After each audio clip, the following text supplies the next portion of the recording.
Assalamualaikum warahmatullahi wabarakatuh. Kembali lagi di channel Dokter Otomotif, channel edukatif seputar dunia otomotif.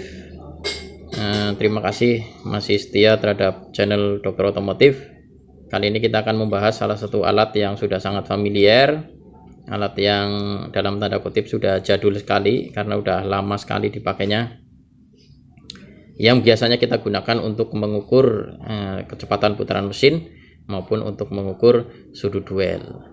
Ini adalah namanya touch and dwell tester, sesuai dengan fungsinya.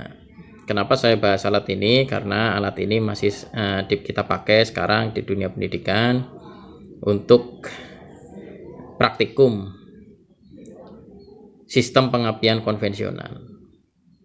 Jadi untuk mengukur sudut duel, untuk mengukur RPM, ini kita masih gunakan alat ini. Jadi perlu saya bahas, terutama nanti untuk memudahkan para siswa dalam memahami touch and dwell tester. Sesuai dengan namanya, fungsinya sudah sangat jelas sekali bahwa alat ini digunakan untuk mengukur touch, yaitu RPM mesin, dan dwell, yaitu sudut duel pada sistem pengapian. Kemudian kita coba lihat komponen-komponennya di sini. Yang pertama itu ada skala di sini, skala ukur. Ini adalah skala ukur. Kemudian skala ini dibagi menjadi dua, yaitu skala untuk mesin 8 silinder dan skala untuk mesin 6 silinder. Kalau 4 silinder bagaimana, Pak? Kalau 4 silinder adalah kita menggunakan aturan, yaitu ini ada di sini. 4 silinder kita menggunakan skala 8 silinder, hasilnya dikalikan 2. Sementara untuk RPM di sini ada aturan, yaitu kita kalikan hasilnya dengan 100. Kita kalikan dengan 100 sehingga nanti hasil yang tertera pada RPM kita kalikan dengan 100. Kemudian untuk selanjutnya di sini ada pointer calibration screw atau PCS. Pointer calibration screw ini untuk menyetel atau melakukan kalibrasi pada pointer yang menuju ke skala. Ini adalah pointer yang warna merah ini. Kemudian ini adalah kalibratornya atau PCS-nya, pointer calibration screw, sama seperti multitester. Kita gunakan obeng min, kemudian kita masukkan, kita putar, maka jarum akan bergeser. Nah, kita set pada posisi 0 sebelum melakukan pengukuran. Kemudian di sini ada selektor. Selektor ini untuk memilih jenis pengukuran yang akan kita baca. Apakah kita akan mengukur sudut duel yang atas atau mengukur RPM mesin yang tulisannya touch ini. Tinggal kita geser aja. Ini bisa kita geser. Tergantung apa yang akan kita ukur, apakah sudut duel ataupun RPM mesin. Kemudian bagian selanjutnya tentunya adalah probe. Di sini ada dua probe. Ada probe warna hitam dan probe warna merah. Untuk probe warna merah ini kita hubungkannya ke terminal negatif ignition coil. Sementara untuk yang hitam ini kita hubungkannya ke massa bodi. Oke. Kemudian bagaimana cara kita membaca duel dulu ya. Kita akan membaca duel. Untuk saya ambil contoh mesin Serica dengan 4 silinder.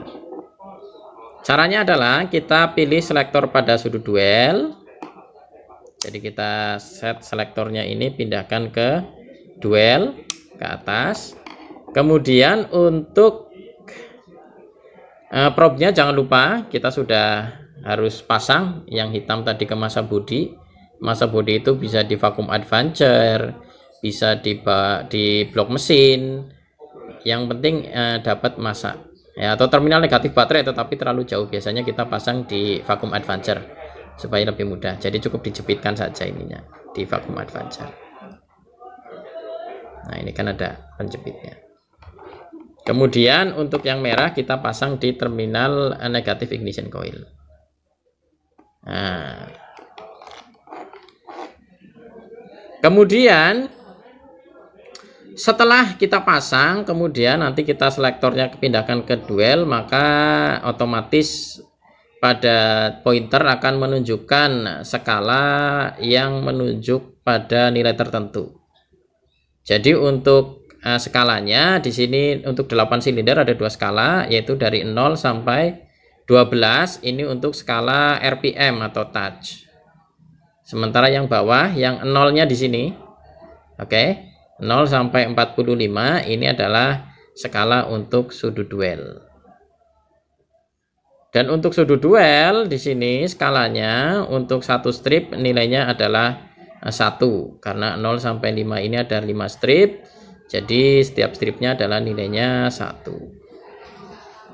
Setiap strip pada sudut duel nilainya 1. Sementara untuk yang RPM ini 0 sampai 2 ada 10 strip, nilainya adalah 2. Jadi untuk satu stripnya adalah 2/10 atau 0,2. Tiap strip pada skala RPM ini 2/10. Kalau untuk yang duel adalah nilainya adalah 1. Ya. Oke, itu terkait pembacaan skalanya. Sebagai contoh, misal tadi kita ukur mesin seri K dengan 4 silinder, kita dapatkan hasil jarum menunjuk, misal ini contoh saja, jarum ternyata menunjuk ke, kita setting aja ini secara manual. Ini kan hanya untuk contoh. Misal jarum ada di sini. Nah, jarumnya ada di sini nih. Nah, ini nih. Jarum menunjuk pada skala 42. Ini contoh aja. Jarum menunjuk di angka 42. Maka karena ini 4 silinder, hasilnya harus kita kalikan 2. Kita kalikan 2, maka hasilnya adalah 84. Itu cara membacanya. Sementara untuk mesin seri K 4 silinder standarnya sebenarnya adalah 52 plus minus 2. Jadi bisa 50, bisa 51, 52, 53, 54 ya. Itu standar untuk seri K. Ini sebagai contoh. Kemudian RPM-nya berapa kalau terbaca segini? Ini contoh saja. Kalau segini, ini ada di posisi 4 strip dari 0 untuk RPM atau touch-nya. Kita baca yang atas.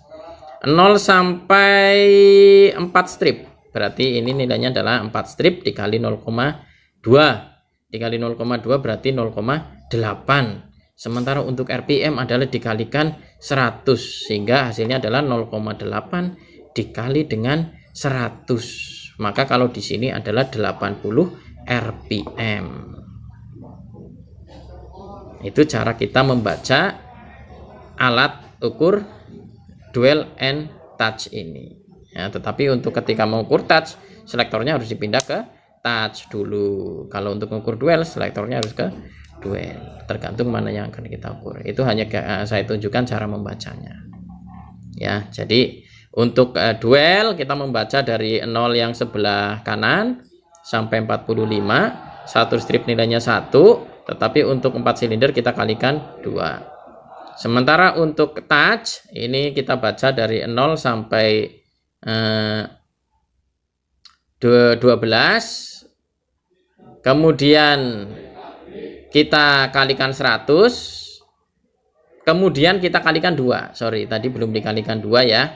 Jadi kita kalikan 2. Jadi tadi kalau di sini 0,8 kita kalikan 180, jadinya kita kalikan 2 menjadi 160 RPM. Tadi belum kita kalikan 2 karena untuk mesin 4 silinder syaratnya harus dikali 2 dari hasil yang 8 silinder. Jadi saya ulangi, kalau hasilnya ada di sini, tadi untuk dual hasilnya adalah 42 karena ini untuk mesin 4 silinder, jadi kita kalikan 2 sehingga hasilnya adalah 84. Sementara untuk RPM pada mesin 4 silinder, jika hasilnya ada di sini 4 strip, maka kita kalikan 0,2 sehingga hasilnya adalah 0,8. Kemudian kita kalikan 100 sehingga hasilnya ada 80. Kemudian kita kalikan 2 sehingga hasilnya menjadi 160. Oke, itu yang bisa saya jelaskan terkait dengan touch and dual tester. Kurang lebihnya saya mohon maaf. Nanti bisa langsung dipraktekkan di unit untuk lebih memastikan lebih memantapkan cara penggunaan touch and dual tester. Terima kasih, mudah-mudahan bermanfaat. Wabillahi taufiq wal hidayah. Wassalamualaikum warahmatullahi wabarakatuh.